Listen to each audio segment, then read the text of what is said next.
ഇന്ന് ഞാനിവിടെ തയ്യാറാക്കാൻ പോകുന്നത് ഈസി ആയിട്ടുള്ള ഒരു ഹൈദരാബാദി ചിക്കൻ ബിരിയാണിയാണ്.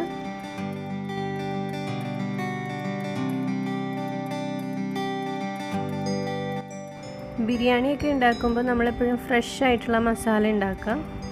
അതിനാദ്യം വേണ്ടത് ഒരു ചെറിയ ബേ ലീഫ്, 5 കഷ്ണം പട്ട, 15 ഗ്രാമ്പു, 1 ടീസ്പൂൺ ചെറിയ ജീരകം, 1 ടീസ്പൂൺ പെരിഞ്ജീരകം എല്ലാം കൂടെ ചേർത്ത് മിക്സിയിലൊന്ന് അടിച്ചെടുക്കുക. ഇവിടെ ഞാൻ 1/2 കിലോ ചിക്കൻ എടുത്ത് വെച്ചിട്ടുണ്ട്. അതിലേക്ക് 2 ടീസ്പൂൺ ജിഞ്ചർ ഗാർലിക് പേസ്റ്റ് ചേർത്ത് കൊടുക്കുക. ജിഞ്ചർ ഗാർലിക് പേസ്റ്റ് ഞാൻ ഫ്രീസറിൽ ക്യൂബുകളാക്കി എടുത്ത് വെച്ചിട്ടുള്ളതാണ്. അതിലേക്ക് 2 പച്ചമുളക് ചെറുതായിട്ട് അരിഞ്ഞത് ചേർത്ത് കൊടുക്കുക. ഇതിലേക്ക് 2.5 ടേബിൾ സ്പൂൺ തൈര് ചേർത്ത് കൊടുക്കുക. അതിനുശേഷം കുറച്ച് പുതിനയിലയും മല്ലിയിലയും ചേർത്ത് കൊടുക്കുക. ഇനി 1/2 ടേബിൾ സ്പൂൺ കുരുമുളക് പൊടി, 1/2 ടേബിൾ സ്പൂൺ മുളക് പൊടി, 1/4 ടീസ്പൂൺ മഞ്ഞൾപ്പൊടി, 3/4 ടീസ്പൂൺ ഗരം മസാല, 2 ടീസ്പൂൺ മല്ലിപ്പൊടിയും ചേർത്ത് കൊടുക്കുക. ഇനിയുള്ള ഇൻഗ്രീഡിയൻ്റ് ആണ് ഇതിൻ്റെ ഹൈലൈറ്റഡ് ഇൻഗ്രീഡിയൻറ്റ്. ഇത് വറുത്ത സവാളയാണ്. വറുത്ത് വെച്ചിരുന്ന സവാള ഏകദേശം 1/2 കപ്പോളം ചേർത്ത് കൊടുക്കുക. എന്നിട്ട് എല്ലാം കൂടെ തിരുമ്മി യോജിപ്പിക്കുക. 1 ടീസ്പൂൺ ഉപ്പും കൂടെ ചേർത്ത് കൊടുക്കുക. ഏകദേശം അരമണിക്കൂറോളം ഇങ്ങനെ മാരിനേറ്റ് ചെയ്ത് വെക്കാം. ഇവിടെ ഞാൻ 2.5 കപ്പ് ബസ്മതി റൈസ് എടുത്തു വെച്ചിട്ടുണ്ട്. അത് നല്ല പോലെ വൃത്തിയാക്കി കഴുകി സ്ട്രെയിൻ ചെയ്തെടുത്ത് വയ്ക്കുക. ഇനി ഒരു പാനിൽ 3 ടേബിൾ സ്പൂൺ ഘീ ഒഴിച്ചു കൊടുക്കുക. എന്നിട്ട് നമ്മൾ മാരിനേറ്റ് ചെയ്ത് വെച്ചിരിക്കുന്ന ചിക്കൻ ഇതിലേക്ക് ചേർത്ത് കൊടുക്കുക.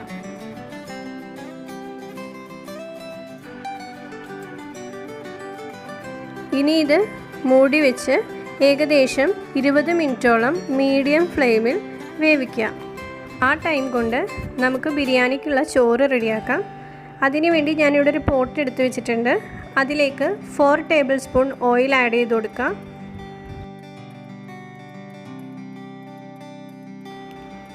ഇതിലേക്ക് 4 കഷ്ണം പട്ട, ഒരു 6 ഏലക്ക, 10 ഗ്രാമ്പു, ഒരു ബേ ലീഫ് എന്നിവ ചേർത്ത് കൊടുക്കുക.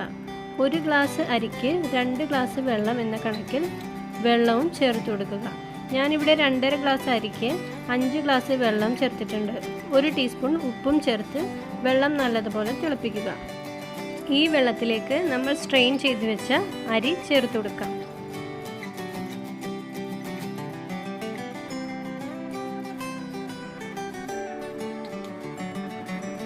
ഒന്ന് ഇളക്കി യോജിപ്പിച്ചതിന് ശേഷം മൂടി വെച്ച് അരി വേവുന്നത് വരെ വെയിറ്റ് ചെയ്യാം. ഇപ്പോൾ ഏകദേശം ഒരു 5 മിനിറ്റ് കഴിഞ്ഞിട്ടുണ്ടാവും.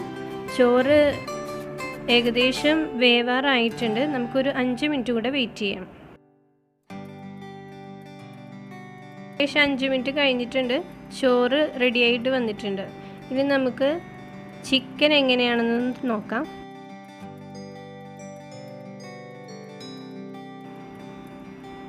ചിക്കനും പാകത്തിന് വെന്ത് വന്നിട്ടുണ്ട്. ഇനി നമുക്ക് ബിരിയാണി ലെയർ ചെയ്യാം.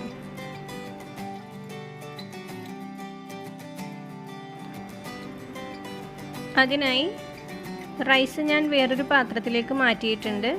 ഇനി നമുക്ക് ആദ്യം ആ മസാലയുടെ ഓയിലൊക്കെ ഒന്ന് ഇട്ട് കൊടുക്കാം.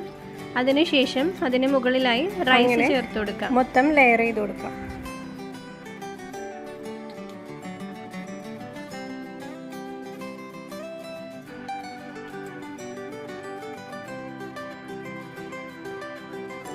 അവസാനം മുകളിലായി ഞാൻ കുറച്ച് മല്ലിയില വിതറിയിട്ടുണ്ട്.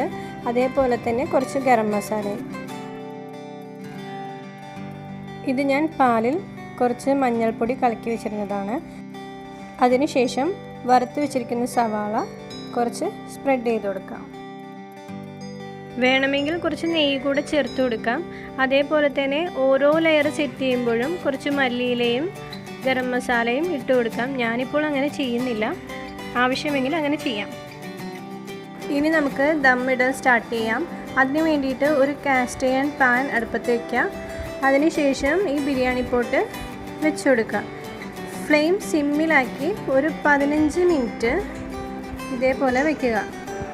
നല്ല ടേസ്റ്റി ആയിട്ടുള്ള ഹൈദരാബാദി ചിക്കൻ ബിരിയാണി റെഡി ആയിട്ടുണ്ട്. വളരെ ഈസിയാണ്, എല്ലാവരും ട്രൈ ചെയ്ത് നോക്കുക. Thank you.